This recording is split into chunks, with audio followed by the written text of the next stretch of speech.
How many years are we as fans going to watch our favorite football team play without a franchise quarterback? We can't continue to do this. Let's talk about it.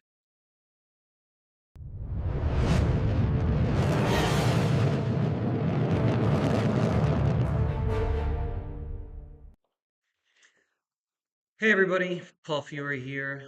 Click like and subscribe.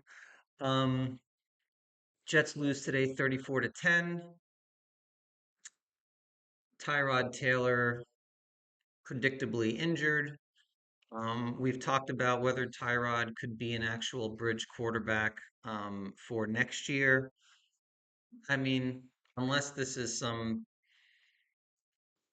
injury that is a phantom injury where we wanted to get Brady Cook in the game, he's just not reliable enough. But anyway, today was a perfect example of why I believe the New York Jets cannot go into 2026 with uncertainty at the quarterback position, another reclamation project, or some veteran who can only hold the seat warm for so long before they get hurt.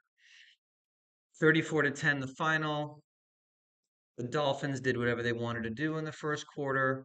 If we just were to analyze the game, and honestly, game evaluation right now is so minimal in the grand scheme of what the Jets season remains to be about. It's more about player evaluation um, and coaching evaluation.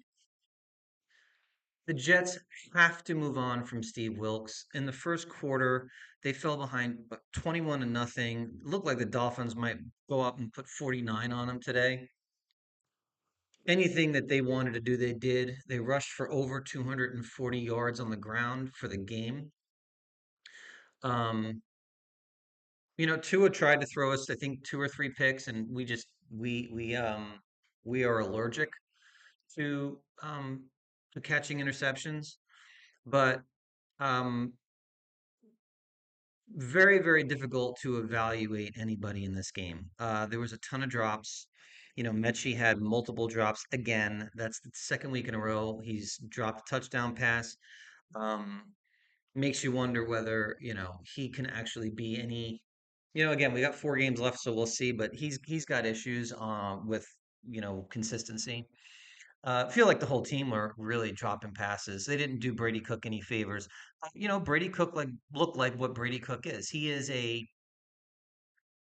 an undrafted rookie free agent who probably is nothing more than a practice squad quarterback for now, and maybe can eventually become your QB2 for some franchise, whether that's the Jets or not, I don't know.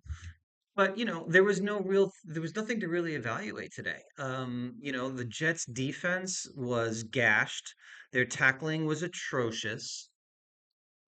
Their linebacking core needs to be completely revamped. We've talked about this multiple times. Um, and so, what is there to really say? They have 4 games left. They go into Jacksonville next week. There's no way they win that football game. Um, Then they go to the Saints, who just came off of a really nice win at Tampa. And then they finish with Buffalo, New England. I don't remember if that's the exact order. I think it might be New England and Buffalo. Either way, I don't see a win on the schedule. I think the Jets are going to finish 3-14. So for those who are on the tank side, I think that's the glass half full. The glass half empty is there is some really bad football being played right now across the NFL.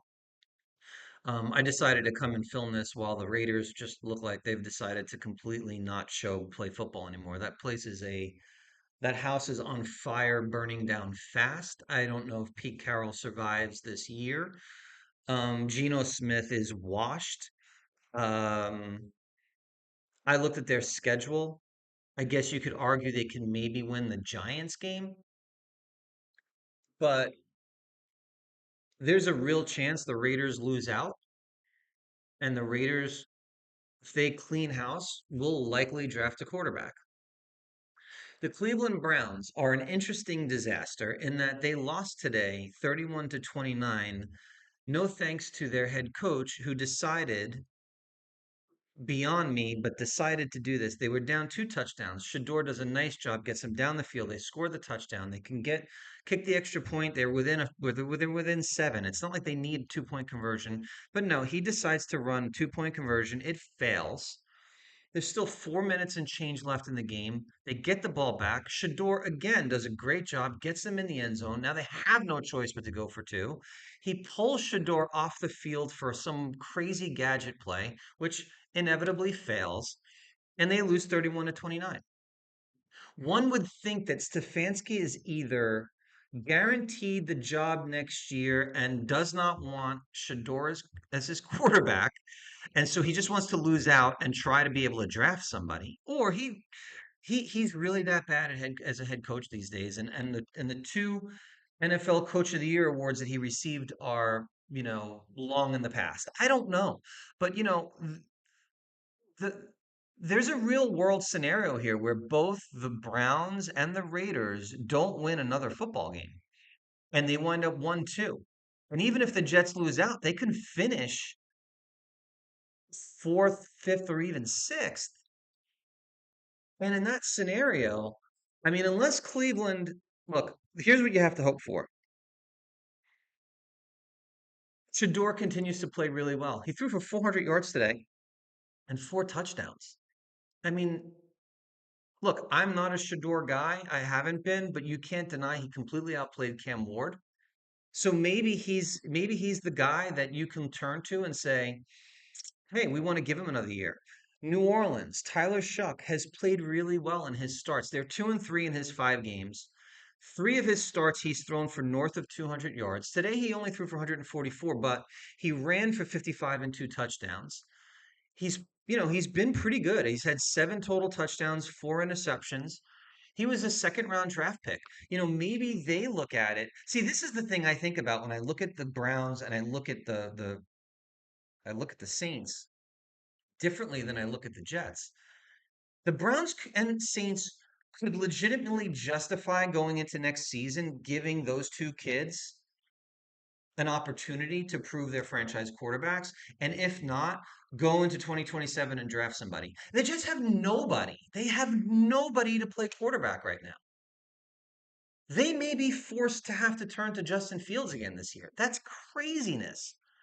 And I have people fighting with me that would be crazy for us to go and make a move to move up in the draft, to get Mendoza, who last night, once again, in a big spot, proved he has the clutch gene and the ability to make massive, massive plays with the game on the line. And he did it against the number one defense in college football. He made multiple NFL throws with the game on the line yesterday. The kid has brass balls. He just does. He's one of those guys that he's one of those guys that has so many intangibles that people try to just diminish because they don't love his physical skill set. In today's NFL, everybody wants the quarterback who can run quickly. He's got,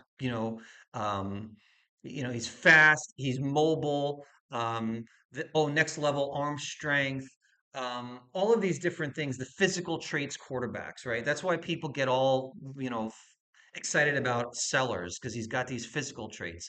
No differently than what people thought about with Justin Fields when he was available when he was in the draft. Mendoza's 6'5". His arm is above average. It's not a cannon, but he makes all the throws. He is mobile enough. He's not fast, but he is not a statue. What he is, though, is tough. He's a leader. He has high football IQ and he processes what he sees really, really well on the field. And more important than anything else to me, he eats, drinks, and breathes football. And I know people are going to tell me I'm a Mendoza truther and all of this other stuff. I am saying the same things I was saying about Jackson Dart last year. Jackson Dart's more athletic than Mendoza, but the mentality and mindset of Dart was what I wanted in my quarterback. I want that in my quarterback. When I see Mendoza, I see those intangibles. People are like, oh, he's Matt Ryan, he's Jared Goff, he's Kirk Cousins. Okay, everyone who's an expert, including myself, none of us are experts. W- Why is he not Tom Brady coming out of college? Tom Brady have amazing physical skills coming out of college that everyone was like, he's going to become the greatest quarterback of all time. You don't know how these kids are going to develop. What you do know is work ethic matters. The mindset matters. His size does matter. He took a massive hit in the beginning of that game. I thought he's out. Pushed himself. He missed one play, got back up, hung in the pocket. Does anybody even realize he lost one of his top wide receivers and he's playing with a backup right tackle who is absolute cheeks? He was under pressure the entire game. He made multiple off platform throws. For me, I'm moving up to get him. What I'm worried about is we might not be able to. And then we're going to wind up in a now that what we have to hope for is that Dante Moore and Ty Simpson both declare. So there are multiple options, and maybe those guys will fall in love with the physical traits of those quarterbacks, so that the Jets can they have a chance at a Mendoza. He's my QB1. I'm going to continue to pound the table for him. Ty Simpson fell flat on his face this weekend. He'll obviously have an opportunity to recover in the college football playoff. Dante Moore, the same thing. But if I'm as a Jet fan, man, I can't go into 2026 without a quarterback again. I can't sit here and tell you, okay, I'll be really happy if the Jets, um, if they draft Nussmeier or Aller later on and build the rest of the team, and we sign Marcus Mariota. So basically punting to 2027. That's going to win you 6, 7 games. And so what will happen now is into 2027, when you're the ninth pick or 10th pick in the draft, and you want to move up for a quarterback that you like, guess what you have to do? You have to use the draft capital that everyone here and I saw everyone, there's a faction of people who are holding on to them like they are precious diamonds. And the reality is the Jets made those trades so they have the option to get the quarterback. So again, this is one person's opinion. It's obviously me being very, very adamant about how I feel, but I cannot continue to watch these football games and tell you that I'm enjoying what I'm seeing. It's awful. I mean, I don't know how fans do it. I have people that I enjoy bantering with on X who go to these games every weekend, and today was cold. They were terrible. The stadium's what, half full at best. There's no energy. Like, I think Aaron Glenn could potentially be a good head coach. He needs to give himself the opportunity to even prove he can be. And so I want to see them develop a young quarterback. And so, today's game, brutal. Where the Jets stand in Tankathon right now, if I pull it up, and this is, I think chalk will be, um, if this stays the same, and I think the Raiders are going to lose, Raiders will lose and we'll have the number one pick because they'll have the strength of schedule, I believe, over the Giants.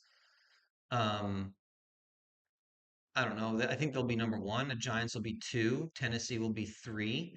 So in this scenario, right? Like right now, the Jets are seven. They didn't improve even though they lost this week because they had that win against Atlanta, which was really hurting. That really hurts them actually. But when you look at this and you try to figure out what's going to happen, there's a bunch of bad teams that play each other. It could shake out if the Giants lose out, that's a positive. If Tennessee loses out, that's a positive. If the Raiders can find a way to beat the Giants and pull something off, that's fine. That would help. Cleveland, I don't know. I mean, Cleveland's remaining 4 games are really, really difficult.